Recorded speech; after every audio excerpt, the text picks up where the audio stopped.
Bonjour à tous. Statistiquement parlant, l'avion demeure le mode de transport le plus sûr.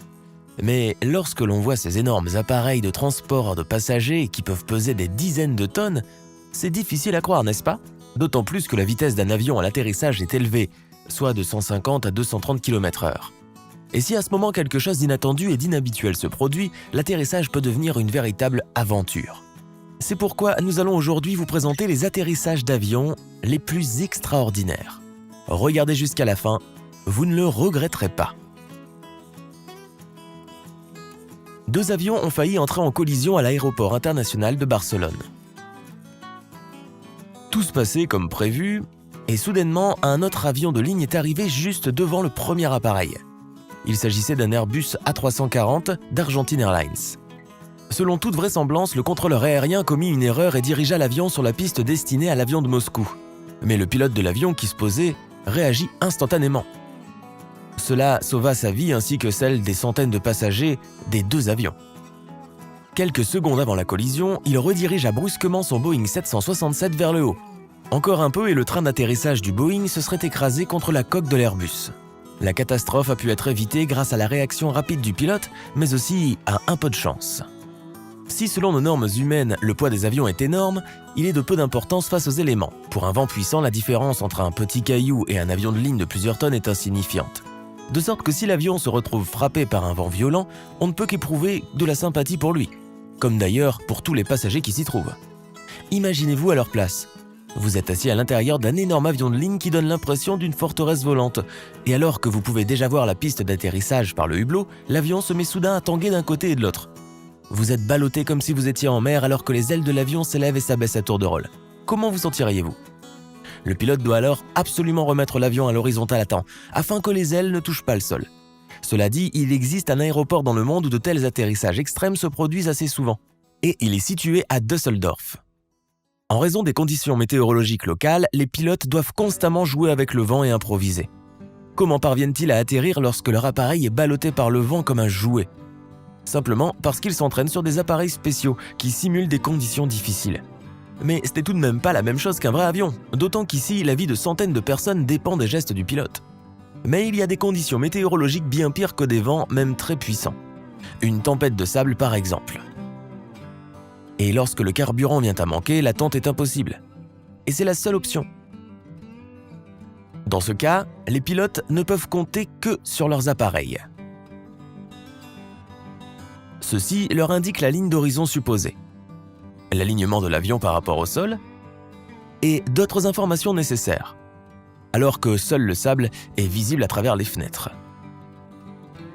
Mais si vous pensez qu'il n'y a pas de conditions pires pour un atterrissage extrême qu'une tempête de sable, vous faites erreur. En 1982, un vol de la British Airways entre Londres et Auckland fut frappé par un nuage de poussière et de cendres volcaniques. L'événement se produisit peu après le départ de Kuala Lumpur où le vol faisait escale. Imaginez un avion de ligne qui se remplit progressivement de fumée alors que les membres de l'équipage n'arrivent pas à en localiser l'origine. Soudain, des éclairs de lumière jaillissent autour des fenêtres des pilotes. C'est ce que l'on appelle des feux de Saint-Elme. Et ils apparaissent lorsque l'avion traverse un front orageux. Puis soudainement, les 4 moteurs s'arrêtent.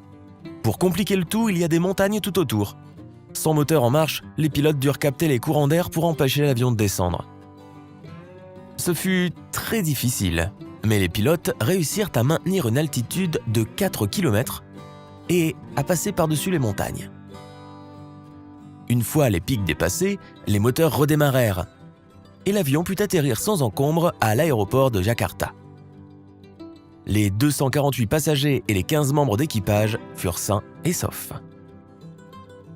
Malgré tout, la météo est loin d'être le problème principal lors de l'atterrissage d'un avion, car les défaillances techniques peuvent transformer le vol le plus banal en un véritable cauchemar. Ce fut le cas en 1968 par exemple, lorsqu'un nouveau Douglas DC-862 avec ses passagers se rendit de Tokyo à San Francisco. Avant même le départ, l'équipage remarqua que les altimètres du pilote et des copilotes affichaient des valeurs différentes.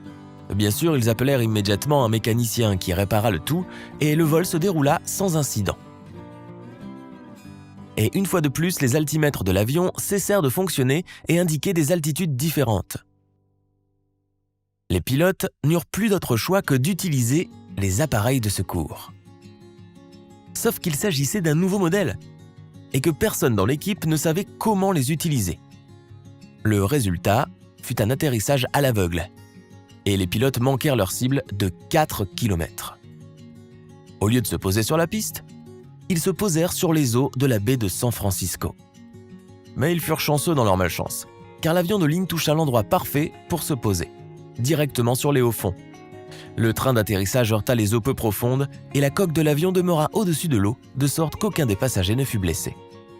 Parfois, les pilotes doivent prendre des risques délibérés lors d'un atterrissage pour éviter une catastrophe. C'est ce qui s'est produit lors de l'atterrissage d'un Airbus A320 à l'aéroport international de Los Angeles. Après avoir abaissé le train d'atterrissage, le pilote se rendit compte que la roue avant était positionnée perpendiculairement à la piste, de sorte qu'elle ne pouvait pas tourner. Cette situation consistait une grave menace pour l'avion, car la jambe du train avant risquait de se rompre et alors l'avion piquerait du nez, ce qui, compte tenu de sa grande vitesse, pourrait avoir des conséquences très fâcheuses. Le pilote dut donc tenter sa chance. Il coupa la marche arrière et rentra les aérofreins. Puis il arriva à maintenir le nez de l'avion droit pendant l'atterrissage. Tout cela pour que le train d'atterrissage arrière touche d'abord le sol et que l'avion freine ensuite. Et ce n'est qu'après qu'il était possible de descendre sur le train avant. La surcharge a bien sûr rompu le train d'atterrissage avant. Mais les passagers et l'avion dans son ensemble furent épargnés. L'histoire suivante ressemble à un film d'action. L'ingénieur de bord Auburn Calloway a trompé ses employeurs et gonflé son dossier de vol lorsqu'il a été engagé. Il savait que la tromperie serait découverte et il s'attendait à être licencié le jour suivant. C'est pourquoi il élabora un plan monstrueux. Il planifiait d'attaquer l'équipage pendant le vol et provoquer un accident qui conduirait à un écrasement, et sa famille recevrait alors une importante somme d'argent de l'assurance. Il s'arma d'un marteau pour exécuter son plan et il était convaincu qu'il fonctionnerait. Mais heureusement, le plan d'Auburn, qui était un ancien militaire, ne s'est pas bien déroulé. La compagnie découvrit que l'équipage de l'avion avait dépassé sa limite d'heures de travail et envoya une autre équipe. Auburn se vit offrir un siège de passager pour le vol, mais alors que l'équipage d'origine comptait une femme, les pilotes de la nouvelle équipe étaient 2 hommes. Auburn se jeta tout de même sur les pilotes avec son marteau peu après le départ. Il comptait sur sa force et sur l'élément de surprise. Mais il s'avéra que les pilotes étaient des hommes alertes. Pendant que le commandant de bord et le steward se battaient avec le criminel armé, le copilote de l'avion réussit à effectuer 2 acrobaties aériennes. En conséquence, Auburn tomba au sol où il put être maîtrisé, puis il fut remis à la police après un atterrissage réussi. Alors, laquelle de ces situations vous a le plus impressionné ? Partagez votre opinion dans les commentaires, mettez un j'aime et abonnez-vous à notre chaîne pour ne rien manquer. À bientôt!